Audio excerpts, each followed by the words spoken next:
ഉടമ്പടി എടുത്ത് 3-ാം ദിവസം ഞാൻ പ്രാർത്ഥിച്ചുകൊണ്ടിരിക്കുന്ന സമയത്ത് എനിക്കിങ്ങനെ ഭയങ്കരമായിട്ട് ശക്തമായിട്ട് തോന്നി ഉടമ്പടി പുസ്തകം വായിക്കാനായിട്ട്. അപ്പോൾ ഞാൻ പെട്ടെന്ന് തന്നെ ഒരു വലിച്ചുകൊണ്ട് പോണ പോലെയാണ്. ഞാൻ വേഗം റൂമിൽ പോയിട്ട് ഉടമ്പടി പുസ്തകം എടുത്തു.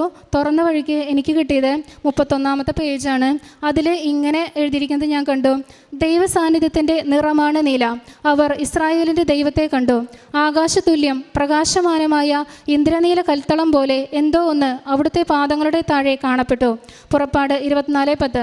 ഈ വചനമാണ് ഞാൻ പുസ്തകം തുറന്ന വഴിക്ക് എടുത്ത് കിട്ടുന്നത്. ഈ ഭാഗമാണ് ഞാൻ വായിച്ചു. എൻ്റെ ശരീരം മുഴുവൻ വല്ലാത്തൊരു കുളിര് കോരുന്നൊരവസ്ഥ, വല്ലാത്തൊരു അഭിഷേകം എന്നിലെന്ന് പറഞ്ഞു. അപ്പോൾ എനിക്ക് മനസ്സിലായി, ഞാൻ കണ്ട സ്വപ്നം ഈ വചനവും തമ്മിൽ എന്തോ ബന്ധമുണ്ടെന്ന് എനിക്ക് മനസ്സിലായി. പക്ഷേ എന്താണെന്നുള്ളത് അപ്പോഴും എനിക്ക് മനസ്സിലാവുന്നുണ്ടായില്ല. അങ്ങനെ ഞാൻ കണ്ടിന്യൂസ് ആയിട്ട് പ്രാർത്ഥിച്ചുകൊണ്ടിരുന്ന് 3 മാസം കംപ്ലീറ്റ് ആവുന്നതിൻ്റെ ഒരാഴ്ച മുൻപ് വചനം വായിച്ചുകൊണ്ടിരിക്കുന്ന സമയത്ത് എനിക്ക് ആരോ പറഞ്ഞു തരണത് പോലെ ഞാൻ കണ്ട സ്വപ്നത്തിലെ ഓരോ സ്റ്റെപ്സും ഇങ്ങനെ എനിക്ക് മീനിങ്ങുകൾ ഇങ്ങനെ